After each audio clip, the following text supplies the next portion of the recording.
الحمد لله رب العالمين والصلاة والسلام على رسوله الكريم وعلى آله وصحبه أجمعين وأشهد أن لا إله إلا الله وأشهد أن محمدا عبده ورسوله. صلاۃ میں سرزد ہونے والی غلطیاں اور کوتاہیاں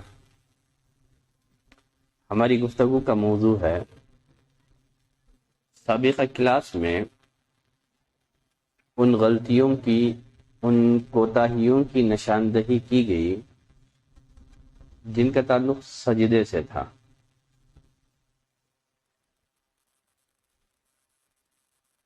آج کے درس میں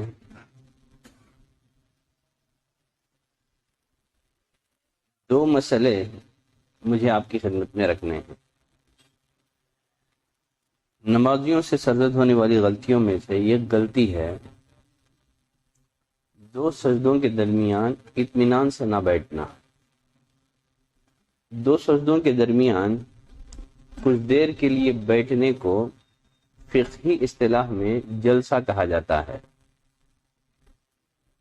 اس کی کم سے کم مقدار یہ ہے کہ آدمی سجدے سے اٹھنے کے بعد بالکل سیدھا بیٹھ جائے، یہاں تک کہ اس کے اعضاء اپنی جگہ پر آ کر ٹھہر جائیں. دو سجدوں کے درمیان بیٹھنا یہ نماز کے ارکان میں سے ایک اہم ترین رکن ہے. اکثر نمازی اسے بڑی جلدی کے ساتھ ادا کرنے کی کوشش کرتے ہیں. سجدے اولا سے اٹھ کر بیٹھتے بھی نہیں ہیں، دوسرے سجدے میں چلے جاتے ہیں. یہ بہت بڑی غلطی ہے. یقیناً ایسا کرنے والوں کی نماز نامکمل ہے.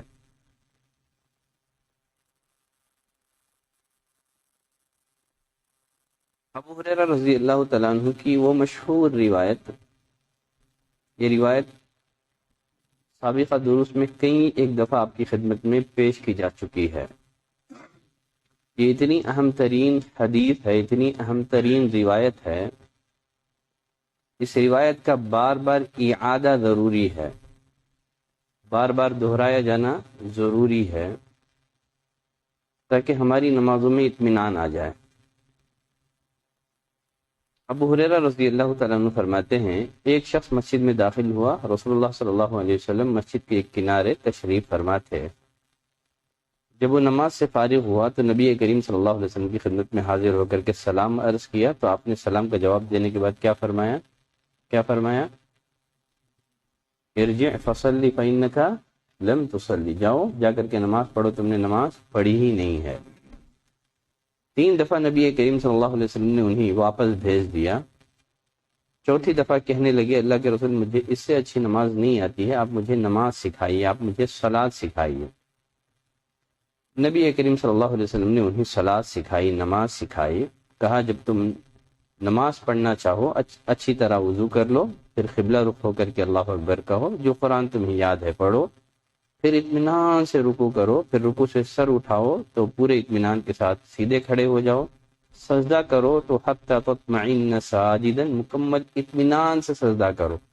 ثم ارفع حتی تطمئن جالسا، پھر جب تم سجدے سے سر اٹھاؤ تو اطمینان سے بیٹھ جاؤ. تو اس حدیث میں نبی کریم صلی اللہ علیہ وسلم نے سجدے سے اٹھ کر اطمینان سے بیٹھنے کا حکم دیا ہے. اور ہم سب جانتے ہیں، اس سے پہلے ایک قاعدہ بیان کیا جا چکا ہے، نبی کریم صلی اللہ علیہ وسلم اگر کسی بات کا حکم دیں، الحکم یدل علی الوجوب، حکم یہ وجوب پر دلالت کرتا ہے، گویا یہ واجب ہے. تو سجدے سے اٹھ کر کچھ دیر کے لیے اطمینان سے بیٹھ جانا یہ واجب ہے، بلکہ بعض اہل علم کے نزدیک یہ نماز کا رکن ہے. یہ نماز کا رکن ہے. رکن کا مطلب نماز کا اعادہ ہوگا، واجب کا مطلب سجدے سے کفایت کر جائے گا، سجدے سے کفایت کر جائے گا. نبی کریم صلی اللہ علیہ وسلم جب سجدے سے اٹھ کر بیٹھتے تو بڑے اطمینان سے بیٹھا کرتے تھے، حتیٰ کہ جسم کا ہر عضو، ہر ہڈی اپنی اصل جگہ پر آ کر کے قرار پکڑ لیتی تھی۔ نبی کریم صلی اللہ علیہ وسلم جتنی دیر سجدے میں لگاتے تھے اتنی دیر دونوں سجدوں کے درمیان بیٹھ جایا کرتے تھے۔ کبھی تو نبی کریم صلی اللہ علیہ وسلم اتنی دیر بیٹھے رہتے دو سجدوں کے درمیان، خیال کرنے والا خیال کرتا شاید آپ دوسرے سجدے میں جانا بھول گئے ہیں، شاید آپ دوسرے سجدے میں جانا بھول گئے ہیں۔ صحیح بخاری کی روایت ہے۔ تو معلوم ہوا کہ آپ بڑے اطمینان سے دو سجدوں کے درمیان بیٹھا کرتے تھے، جلدی نہیں کرتے تھے۔ اکثر نمازیوں سے اس معاملے میں بہت زیادہ جلدی دیکھی گئی ہے، سجدے سے اٹھتے ہی نہیں ہیں کہ فوراً دوسرے سجدے میں جانے کی کوشش کرتے ہیں۔ یقیناً ایسے لوگوں کو ڈرنا چاہیے کہیں ان لوگوں کی نماز رد نہ کر دی جائے۔ نبی کریم صلی اللہ علیہ وسلم دو سجدوں کے درمیان جب بیٹھتے تھے تو کیا پڑھتے تھے؟ کون سی دعا پڑھتے تھے؟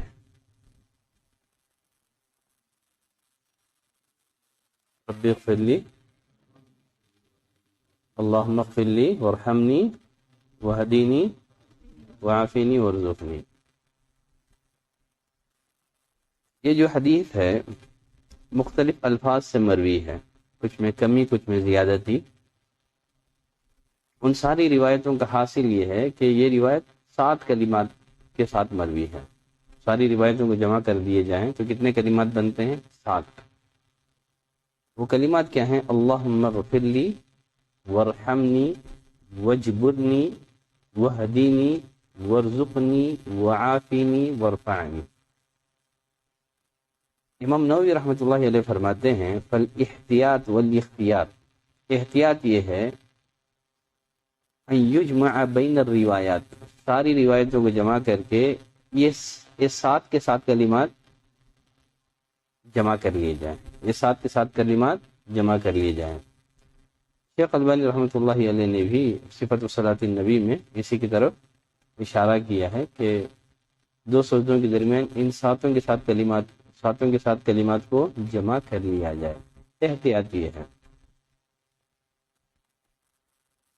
حذیفہ رضی اللہ تعالیٰ عنہ کی روایت میں، جو روایت کے سنن نسائی میں ہے، وہ فرماتے ہیں ان نبی صلی اللہ علیہ وسلم کان یقول بین السجدتین، نبی کریم صلی اللہ علیہ وسلم دو سجدوں کے درمیان یہ دعا پڑھتے تھے رب اغفر لی رب اغفر لی۔ دو سجدوں کے درمیان یہ کم سے کم کلمات ہیں، رب اغفر لی رب اغفر لی، 2 مرتبہ آپ یہ کلمات دہرایا کرتے تھے دو سجدوں کے درمیان۔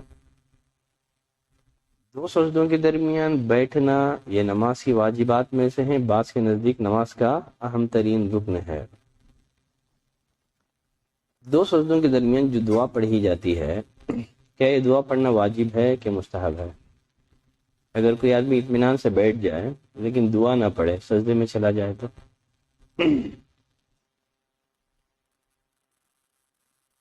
دو سجدوں کے درمیان پڑھی جانے والی دعا کا کیا حکم ہے؟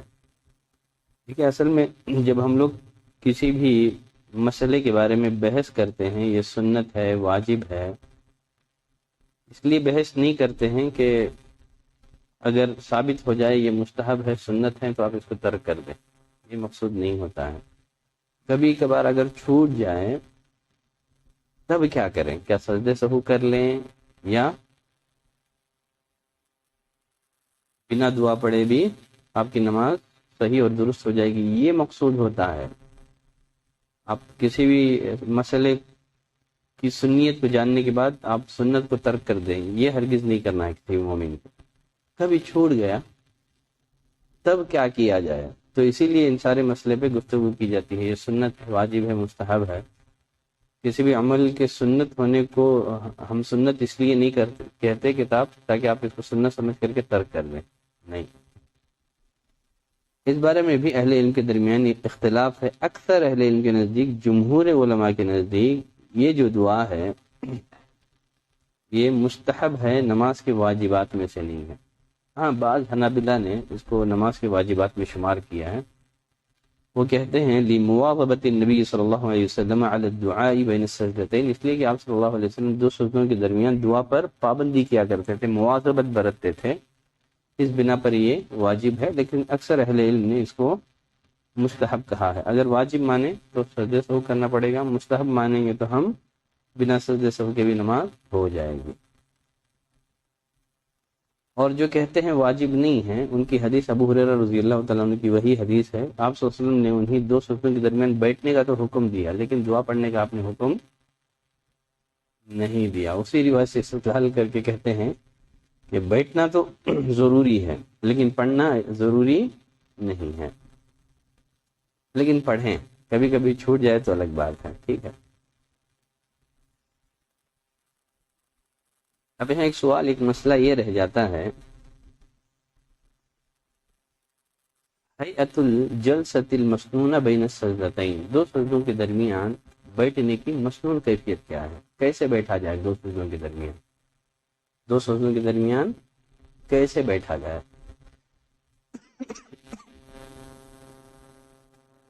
اس بارے میں نبی کریم صلی اللہ علیہ وسلم سے دو کیفیتیں ثابت ہیں۔ کتنی کیفیتیں؟ دو کیفیتیں۔ ان دو کیفیتوں میں سے آپ کسی ایک کیفیت کو اختیار کر سکتے ہیں۔ اکثر کیفیت آپ کی یہی تھی، جس طرح آپ ہم لوگ درمیانی تشہد میں بیٹھتے ہیں ایسے ہی آپ دو سجدوں کے درمیان بیٹھا کرتے تھے۔ درمیانی تشہد میں جیسے بیٹھتے ہیں ویسے ہی آپ دو سجدوں کے درمیان بیٹھا کرتے تھے۔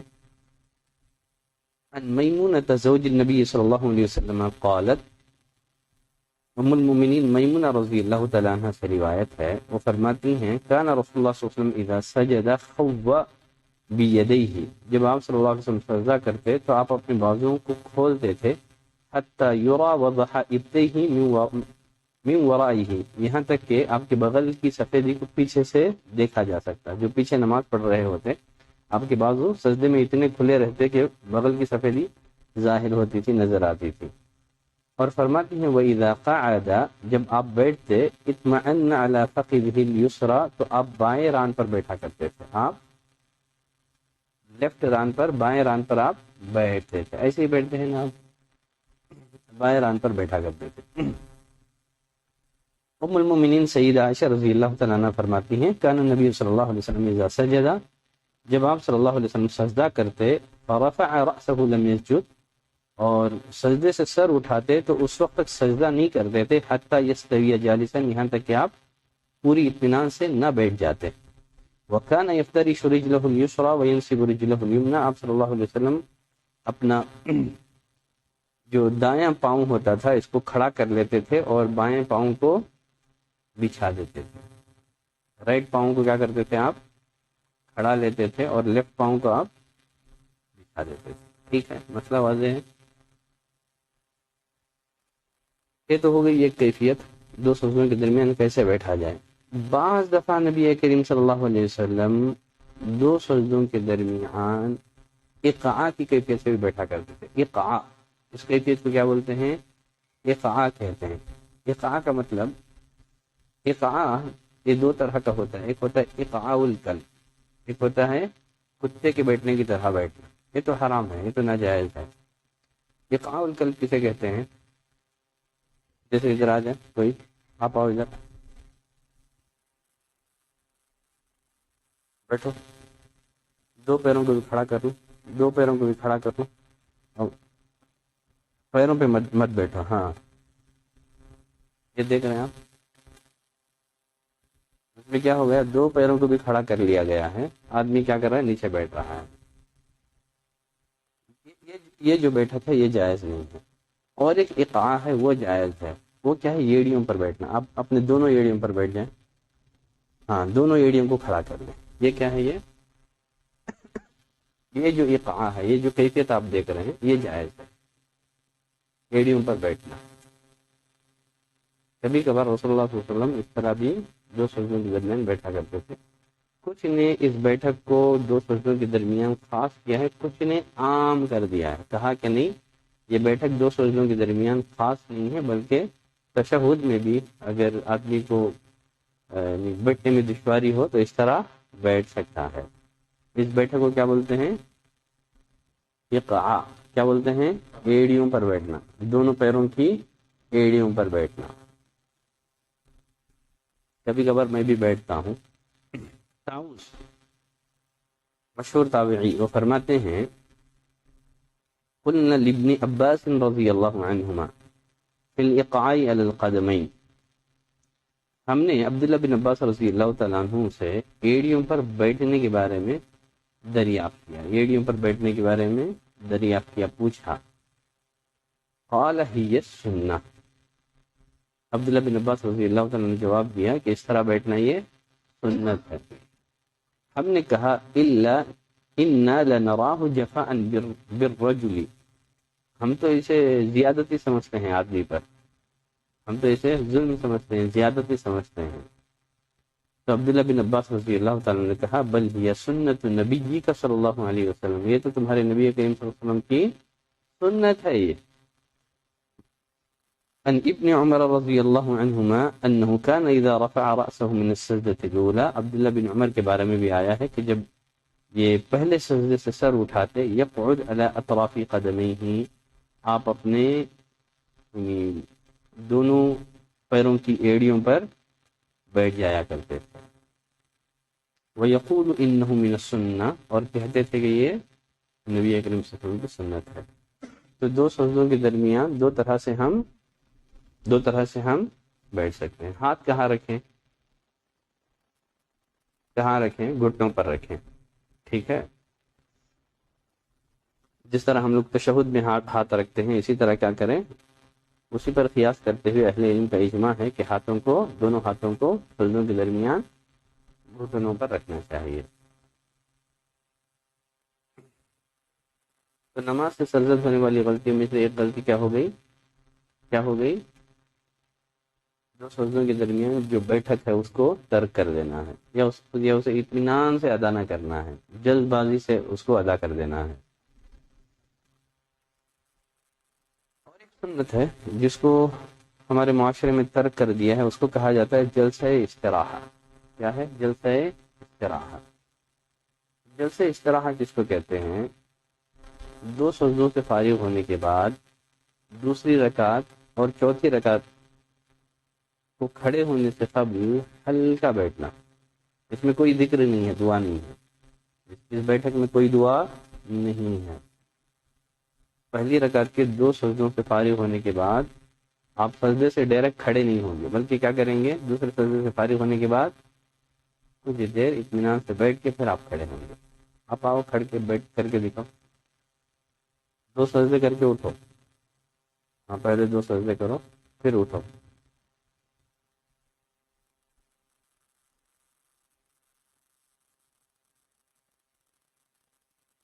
ہاں دیکھ رہے ہیں، اس کو کیا بولتے ہیں؟ جلسہ استراحہ. جلسہ استراحہ دو سجدوں سے فارغ ہونے کے بعد، یعنی کچھ لوگ ہیں نا بیٹھتے نہیں ہیں، ڈائریکٹ کھڑے ہو جاتے ہیں، جلسہ استراحہ نہیں کرتے ہیں. دو سجدوں سے فارغ ہونے کے بعد پہلی اور تیسری رکعت میں جب آپ چوتھی رکعت کے لیے اٹھیں گے اور پھر اسی طرح دوسری رکعت کے لیے اٹھیں گے تو تھوڑی دیر کے لیے بیٹھیں گے. گرچہ اس بیٹھک میں کوئی ذکر کوئی دعا نہیں ہے لیکن بیٹھیں گے. ابو ہریرہ رضی اللہ تعالیٰ عنہ کی وہی روایت جس میں آپ نے جو خراب نماز پڑھ رہا تھا، اس کو المسیء فی صلاتہ، برا نماز پڑھنے والا، خراب نماز پڑھنے والا، وہ اسی نام سے وہ حدیث محدثین کے نزدیک معروف ہے. حدیث المسیء فی صلاتہ کہا جاتا ہے. ابو ہریرہ رضی اللہ تعالیٰ عنہ کی حدیث کو کیا بولتے ہیں؟ حدیث المسیء فی صلاتہ. جب اہل علم جب اس حدیث پہ بات کرتے ہیں تو بس اتنا ہی لفظ بول دیتے ہیں، وہ جو خراب نماز پڑھنے والی جو حدیث ہے، خراب نماز پڑھنے والے آدمی کی حدیث ہے. اس میں آپ نے فرمایا ثم ارکع حتی تطمئن راکعا، رکوع کرو تو اطمینان سے رکوع کرو. ثم ارفع حتی تستوی قائما، پھر رکوع سے کھڑے ہو کر کے اطمینان، رکوع سے سر اٹھا کر کے اطمینان سے کھڑے ہو جاؤ. ثم اسجد حتی تطمئن ساجدا، پھر اطمینان سے سجدہ کرو. ثم ارفع حتی تطمئن جالسا، پھر سر اٹھا کر اطمینان سے بیٹھ جاؤ. یہ درمیانی سجدہ ہے، درمیانی بیٹھک ہے دو سجدوں کے درمیان. ثم اسجد، پھر سجدہ کرو حتی تطمئن ساجدا، یہاں تک کہ تمہیں سجدے میں اطمینان نصیب ہو جائے. ثم ارفع حتی تطمئن جالسا، پھر سر اٹھا کر کے اطمینان سے بیٹھ جاؤ، پھر سر اٹھا کر کے اطمینان سے بیٹھ جاؤ، پھر دوسری رکعت کو کھڑنے کی تیاری کرو۔ تو اکثر لوگ اس جلسے کو بھی ترک کر دیتے ہیں۔ مالک بن حویرث رضی اللہ تعالی عنہ فرماتے ہیں انہ رأى النبی صلی اللہ علیہ وسلم یصلی، انہوں نے نبی کریم صلی اللہ علیہ وسلم کو نماز پڑھتے ہوئے دیکھا۔ فَإِذَا كَانَ فِي وِتْرٍ مِّن صَلَاتِهِ، جب رسول اللہ صلی اللہ علیہ وسلم طاق رکعت میں ہوتے تھے، طاق رکعت مطلب پہلی اور تیسری رکعت میں، فَإِذَا كَانَ فِي وِتْرٍ مِّن صَلَاتِهِ، جب رسول اللہ صلی اللہ علیہ وسلم طاق رکعت میں ہوتے تھے، لم ينحر، آپ کھڑے نہیں ہوتے تھے، حَتَّى يَسْتَوِيَ قَائِدًا، جب تک آپ تھوڑی دیر بیٹھ نہ جاتے، آپ کھڑے نہیں ہوتے تھے جب تک کہ آپ تھوڑی دیر کے لیے بیٹھ نہ جاتے۔ کچھ لوگوں نے کہا کہ نہیں، اگر کوئی عذر ہو تو اس طرح کیا جائے گا، بیماری ہو تو بیٹھنا ہے، بیماری نہیں ہو تو دوسرے سجدے سے ڈائریکٹ کھڑا ہو جانا چاہیے۔ اصل یہ ہے کہ رسول اللہ صلی اللہ علیہ وسلم کی کوئی بھی بات، کوئی بھی حدیث آئے، اس کو عام حالت پر محمول کیا جائے گا، الا یہ کہ ہمیں اس طرح کا حدیث میں کوئی اشارہ ملے۔ اصل یہ ہے کہ وہ عام ہے، وہ آپ عذر پر محمول کر رہے ہیں، بیماری پر محمول کر رہے ہیں، تو آپ کو دلیل دینا پڑے گا۔ اصل یہ ہے کہ رسول اللہ صلی اللہ علیہ وسلم کوئی کام کریں تو وہ تمام حالات کے لیے ہے۔ ابو حمید السعدی رضی اللہ تعالیٰ عنہ کی حدیث ہم لوگ پہلے پڑھ چکے ہیں، رفع الیدین کے باب میں، انہوں نے 10 صحابہ کے درمیان کھڑے ہو کر کے نماز پڑھی، کہا کہ میں نبی کریم صلی اللہ علیہ وسلم کی نماز کو تو میں سب سے اچھا جانتا ہوں، بہتر جانتا ہوں۔ انہوں نے مکمل نماز پڑھ کر کے 10 صحابہ کو دکھائی، اور اس میں انہوں نے جلسے استراحہ کیا اس میں، اور جب نماز سے فارغ ہوئے تو 10 کے 10 صحابہ نے گواہی دی، یقیناً تمہاری جو نماز ہے یہ عین نبی کریم صلی اللہ علیہ وسلم کی نماز کے مشابہ ہے۔ تو نماز سے سرزد ہونے والی غلطیوں میں سے ایک غلطی کیا ہے؟ جلسے استراحہ کو ترک کر دینا ہے۔ تو اس طرح الحمدللہ ہماری ایک رکعت ہو گئی، ایک رکعت مکمل ہو گئی۔ اب ہم کو کھڑے ہونا ہے دوسری رکعت کے لیے۔ دوسری رکعت میں کھڑتے ہوئے رفع الیدین ہے کیا ہے؟ یہاں رفع الیدین نہیں ہے، یہاں رفع الیدین نہیں ہے۔ بقیہ دوسری نماز کی کیفیت بھی پہلی نماز سے ہی ملتی جلتی ہے، بس دوسری رکعت میں آپ کو دعا استفتاح نہیں پڑھنا ہے، ڈائریکٹ سورہ فاتحہ اور اعوذ باللہ بھی نہیں پڑھیں گے۔ پہلی رکعت میں ایک مرتبہ اعوذ باللہ پڑھ لیا کافی ہے، دوسری رکعت میں اعوذ باللہ کی بھی ضرورت نہیں ہے۔ بسم اللہ سے سورہ فاتحہ کا آغاز کریں گے، بسم اللہ، پھر اس کے بعد جو سورت آپ کو یاد ہے پڑھیں۔ اگر سورت کی ابتدا سے پڑھ رہے ہیں تو بسم اللہ پڑھیں، درمیانی سورت سے پڑھ رہے ہیں تو بسم اللہ کی بھی ضرورت نہیں ہے۔ سمجھ رہے ہیں بات؟ سورت کے آغاز سے پڑھ رہے ہیں تو بسم اللہ پڑھیں گے، آمن الرسول پڑھ رہے ہیں تو وہاں بسم اللہ بھی نہیں پڑھیں گے۔ سورہ فاتحہ کے بعد ڈائریکٹ بسم اللہ کے بغیر آمن الرسول بما انزل الیہ من ربہ والمؤمنون۔ مسئلہ سمجھ گئے؟ ٹھیک ہے۔ تو پہلی نماز، پہلی رکعت کی کیفیت ہی کی طرح آپ کو دوسری رکعت بھی کیا کرنا ہے؟ کمپلیٹ کرنا ہے۔ اب بقیہ ہم آتے ہیں تشہد کی طرف۔ کس کی طرف؟ تشہد۔ انشاءاللہ تشہد اول اور تشہد ثانی، ان دونوں سے ریلیٹڈ مسائل انشاءاللہ میں اگلے درس میں آپ کی خدمت میں رکھوں گا۔ آج کے لیے انشاءاللہ اتنی گفتگو کافی اور کافی ہے۔ اگر آج کے موضوع سے ریلیٹڈ کسی کا کوئی سوال ہو تو پوچھ سکتے ہیں، سوالات میں تکلف نہ کریں۔